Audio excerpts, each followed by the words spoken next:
President, I was about to, with the indulgence and with the approval of the body, as mentioned a while ago by our distinguished Senate President, the floor was,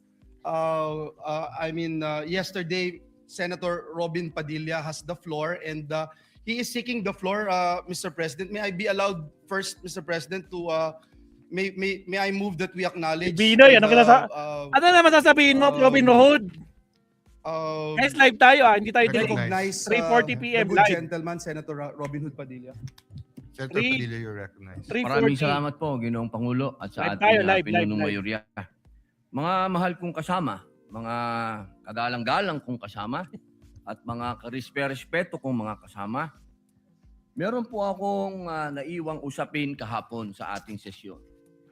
Tungkol po ito sa asal o decorum ng isa sa ating kasamahan. Ako, si Kiko Pangilinan Kaya naman. naman, muli po akong humingi ng pagkakataon na makapagsalita ukol dito upang ipaalala at bigyang diin ang ating mga alituntunin dito sa Senado. Naniniwala po ako na mahalagang mapanatili natin ang respeto, paggalang at kaayusan sa bawat pagdinig at talakayan. Ayon po sa ating rules, ang sabi po dyan, Section 93, Rule number 34, Sige, banat. Unparliamentary Acts and Language. Ang sabi po dyan, acts and language which offend a senator or any public institution shall be deemed unparliamentary. Sa wikang Pilipino, ang mga kilos at pananalitang nakakasama ng loob sa isang senador o alinmang pampublikong institusyon ay itinuturing na hindi naaayon sa kagandahang asal ng parlamentaryo. Malinaw po na sutuntunin na ito ng Senado na anumang kilos at pananalitang nakakasama ng loob sa isang senador o sa alinmang pagpampublikong institusyon ay hindi katanggap-tanggap. Bilang sanggunian, ipapakita ko po sa inyo ang isang video ni Senador Kiko Pangilinan kung saan makikita ang isang mainit na palitan sa pagitan niya at ng isa pang nating senador at ngayon ay Senate President bilang halimbawa ng kontekstong aking tinutukoy. Pwede mo ba sabihin sa anak mo, anak, pag mali sila, gumawa ka na rin ng mali. Anak, okay lang mangbastos kasi mas bastos sila eh. Anak, okay lang magbully kasi mas bully sila. Ako, hindi ko sasabihin yon. Ako, sasabihin ko, At di yun ang sinasabi. hindi, yun ang sinasabi mo, Mr. President, and I'm No, not yet Mr. finished. President. Kasi Of course you said, tama We si beg to Tariela. disagree, Mr. Mr. President, I'm not yet finished. No? Yeah, we beg to So, Mr. President, this is the question. The resolution, Ayun po. Nakita po natin na napakagandang halimbawa na ilang beses pong gustong magsalita ni Senator Kiko Pangilinan na hindi dumaan sa tamang procedure na hindi binanggit ang Mr. President. Pumapasok po siya sa usapan, ngunit naging magalang ang Senator Alan Peter Cayetano sa mabuting pananalita. Sinabi po niyang, I'm not finished. Kahapon po, nakita po natin ang pangbubulyaw ng ating kasama. Ang sabi po nila, tayo daw po ay balat sibuyas. Hindi po yan pagiging balat sibuyas. Ito po ay nasa rules of the Senate. At ang sabi din po ng ating dating Senate President, na ito daw po ay nangyayari talaga. Nagsisigawan. Mga mahal kong kasama, kung ikaw ay nagsasabi ng iyong talumpati at ikaw ay passionate, okay lang yun. Pero para sigawan mo ang kasama mo, nasaan ang rules of the Senate? Si Ginoong Kiko Pangilinan ng ating senador ay ilang beses na pong senador. Malamang, hindi tulad Ako mo. po ay neophyte kung tawagin. napakainam po sana kung pakitaan niya ako ng magandang asal Agoy! at ipakita sa akin na ganito, iho, ang pagsasabi ng I'm not finished. Hindi yung I have the floor with the burning eyes Agoy! and the very high voice. Ladies and gentlemen, on record po ito. Nangyari po ito on record sa Senado. Sige, hintayin natin yung sagot ni Kwandianan. Humihingi po siya ng pag-abot ng kamay sa akin, hindi na on record. Paano ko po tatanggapin ng kamay niya? Ginawa niya yan on record. Kaya sana po, hinihingi po natin bilang pakikiisa sa aking dasal na siya ay, kung siya talaga ay nais niyang mag-abot ng kamay, on record. Sabihin niya mismo sa plenaryo na siya ay nagkamali. Katulad po ng ginawa ni Senator Lacson na tumayo kanina at nagsabing siya ay nagkamali. Hindi po ito usapin ng lalabas tayo sa media at sasabihin mo balat sibuyas ako. Nagpapababy si Robin Hood, mga kapsat. Tapon na natin itong rules of the Senate. Tapon na natin to. Di pa natin pala susundin eh. Mga mahal kong kasama, ang sinasabi ko dito, tanggalin natin yan sa record dahil ayokong mababasa yan ng aking mga anak at apo na ang isang Muslim senator ay sinisigaw-sigawan dito sa plenaryo. Yun lamang po. Maraming salamat po Tingnan natin sa sagot, binigyan Ikan. niyong pagkakataon. Malamang sasagot yan si Kiko. Tingnan natin. Sige, tingnan natin. Abangan ng susunod na kabanata. Thank you very much, Senator Robin Padilla. We recognize once again Senator Kiko Pangilinan. Alright. Pasok, Senator Kiko. Thank you, Mr. President.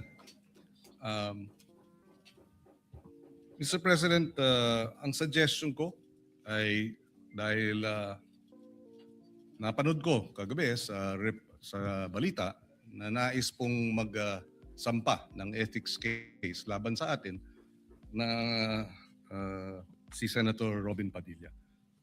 So ang suggestion ko, isampa na yung ethics case at doon na po sa ethics committee natin pag-usapan. Yun! Marami Blood- pang ibang mga mas importante Bloodbath! sa ating paniwala ang dapat natin talakayin. Maraming salamat po. Yun! Yun! Tragis! ko, Lord! Recognize Oy, Robin Hood! Hinamon ka! Isampa mo na sa ethics, doon kayo magkaalaman. Ha? Bakit mga kapsat? May papakita ko sa inyo. Buti na lang, ganyan ang sinabi. Live to ha, andali lang. May papakita ko sa inyo ha. Andali lang. Wait lang mga kapsat. Tama yan! Ha? Isampa mo, magkaalaman tayo. Diyos ko Lord, Rudy. May papakita ko sa inyo mga kapsat. Diyos ko Lord. Asa na si Miriam Santiago dito? Ha? Samantalang si Robin Hood balat sibuyas. Ipakita natin si Miriam Santiago mga kapsat. Asan ka na Miriam? Eto! Huli ka ngayon, Balbon. Matagis ka, Diyos ko Lord Rudy. Ang dami mong drama. Ito. Tingnan nyo kung paano ha. Miriam Santiago to ha. Hindi lang sigaw to guys. Hindi lang sigaw. Pastor. Shut up! No! Shut up! Sino nakapanood dito? Para kay Robin Hood. Oh, Robin Hood, baka hindi mo pa napapanood ito. Si Senator Miriam Santiago. Pasok! Shut up! That's why I lost my temper, Mr. Chairman. Public Estates Authority is worlds apart from Phil Invest or whatever it is that he was mouthing. It implies that I was a member of the board of directors of a private company. I have never been so. Be careful with what you say to this committee. I stand corrected. You should be.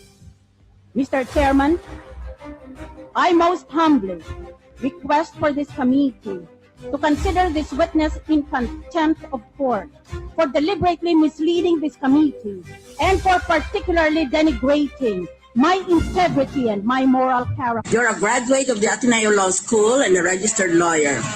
Why am I not impressed? Ano ba ibang argumento maisip sa utak mo?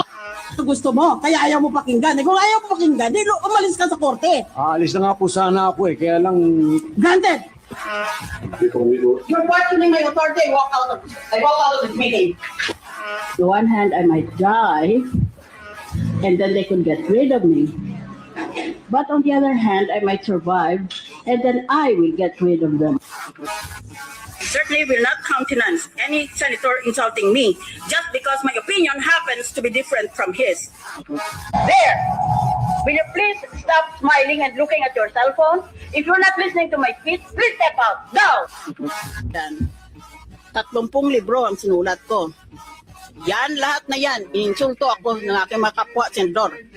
Mga ibitero. May asim. Ininsulto si Senator Miriam Santiago na mga kasama niyang senador o mga intrigero. Diyos ko, Lord Rudy. Pa rin si Tanda. Oh, tragis. Alo, Robin Hood. Bawal ba sumigaw ang isang senador? Ay, Diyos ko po, Rudy. Pasalamat ka. Wala na si Miriam Santiago. Kung hindi, shut up! Oh, tragista ka po. Oh, balik tayo sa Senado, mga kapsat. Diyos ko, Lord Rudy. Balik tayo sa Senado. Balik. Nice one, Kiko Pangilinan. Bring it on, bloodbath. Kung gusto nyo akong kasuhan, dalhin nyo na sa ethics complaint. Doon tayo magharap. Dahil ngayon, nandito tayo sa plenaryo, gawin natin ang trabaho natin sa plenaryo. Hindi yung, sige, bring it on. Diyos ko, Lord Rudy. Oh, balik tayo. Balik. Umiinit. Oh, delayed na tayo ng 5 minutes, mga kapsat. Here we go. Thank you very much, Senator Pangilinan. We recognize. Sama. Dahil Pakinggan natin yung napaka-iksing message lang ni Senator Kiko, ha?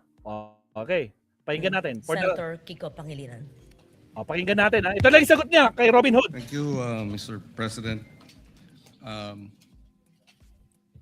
Mr. President, ang suggestion ko ay dahil napanood ko kagabi sa balita na nais pong magsampa ng ethics case laban sa atin na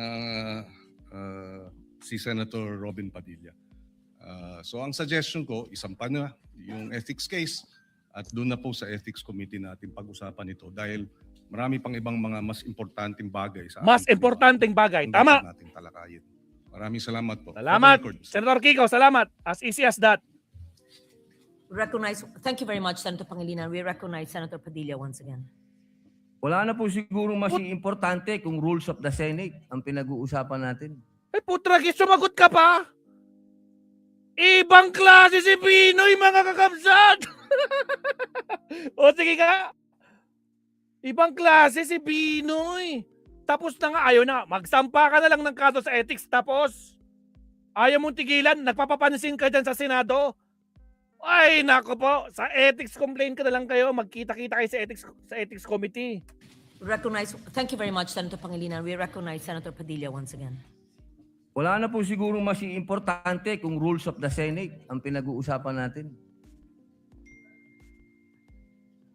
So, ang ibig pong sabihin ba niyan na hindi kayang mahumingi ng paumanhin ng isang veteran senator? Para sa kanyang pagtaas ng boses? Yun po ba? Nakikita ko po ang matamis ng ngiti ni Senator Kiko Pangilinan. Napakahirap po bang sabihin nun? At kailangan pa natin umabot sa ethics? May I... Ang tanga mo! Ang tanga mo! Sino bang gustong ikaw nagsabi, di ba? Gusto mo dalhin to sa ethics committee. Ngayon, bring it on kay Kiko Pangilinan. Tapos ngayon nagtataka ka, humihingi para kang nagmamakawa. Senator Kiko, mag-sorry ka na lang sa akin para wala nang problema. Total alam mo na. Diyos ko, Lord Rudy. Tragis, Diyos ko, Lord Rudy. Ikaw mismo ang nagyabang, di ba? Inireklamo mo siya sa ethics committee. Ngayon, ikaw na mismo ang humihingi kay Kiko Pangilinan na humingi ng tawad sa'yo. Eh, di ba itong gusto mo? Bring it on. Putragis, asan ba si Miriam Santiago? Masalamat ka, wala na si Miriam Santiago. Diyos ko, Lord Rudy. Sige, pasok. Suspend session first. Ay, putragis na suspend. Mga kabsat, ang galing ng timing. Diyos ko, Lord Rudy, si Binoy. Asking Senator Kiko na mag-sorry, mga kabsat, para di na daw umabot sa ethics complaint. Ang tanong, sino ba ang nagyabang? Ang yayabang nyo kasi! Di ba? Kayong naghamon. Si Bato, hinamon si Trillanes. Si Digong, hinamon si ICC. Anak, ngayon na pinapalagan kayo. Anak kayo ng kamote. Yan ang problema sa inyo. Ang yayabang nyo. Ngayon pinalagan kayo. Diyos ko, Lord Rudy. Bring it on. Yan ang tunay na bloodbath. Diyos ko, Lord Rudy. Ibang klase talaga mga kapsat. Fast forward nga natin ito. Baka sakali na kumisa na. Naku, mahal. And May 12. And Oh, to. Okay, resume na. Tingnan natin kung nagkaayos ba or what.